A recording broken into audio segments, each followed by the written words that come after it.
Hey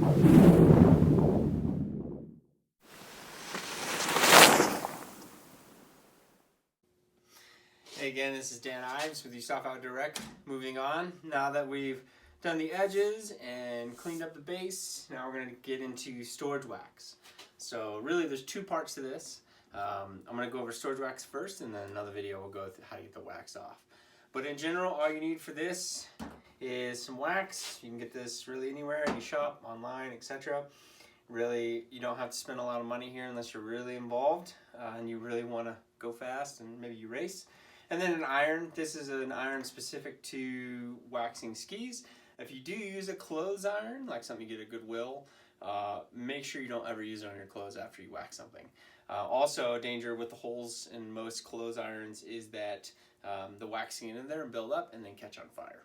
So some things to worry about, but if you want to spend the money, these are I think like 80 bucks, 100 bucks depending on the brand, or just use an old clothes iron.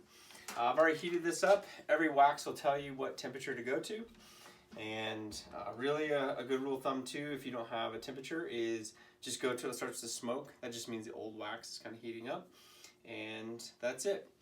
And so what I'm going to do here, a couple different ways you could do this. If you want to come on in.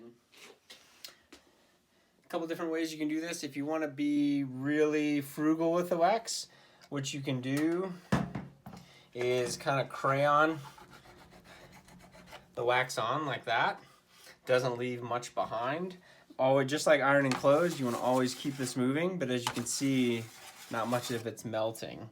So typically what we do, especially if you're going to store it, is just melt it directly on the iron, drip it on, and you don't want to go too much. And this is just something you'll have to figure out as you go, how much is too little, how much is too much, but just go kind of slow.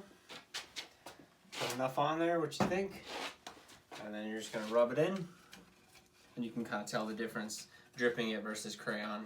Crayoning honestly is better for like really expensive wax, what you typically see with race wax, because you don't want to waste a lot.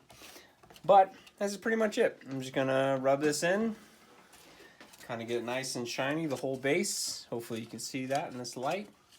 And you don't have to go all the way to the tips and tails, because remember, they're not really touching the snow. And all this is doing is just heating up the wax so it sticks to the base better. That's pretty much it. Just like when you're curing cast iron, for example. And the more temperature you have and longer, the better the wax sticks to the base.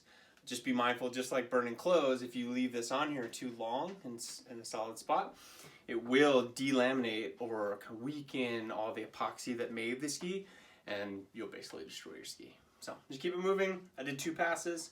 That's pretty much it. The advantages of doing this for the summer months is if you're moving around, you don't have to worry about really damaging your skis, because this creates a nice kind of protective layer. Or if you're traveling and you're going to have time on the end to scrape off the wax when you get there, you know, getting jostled around in a plane, and really just to keep your bases looking good so next season you're ready to go. You got a fresh coat. Thanks for joining. That's Storage Wax.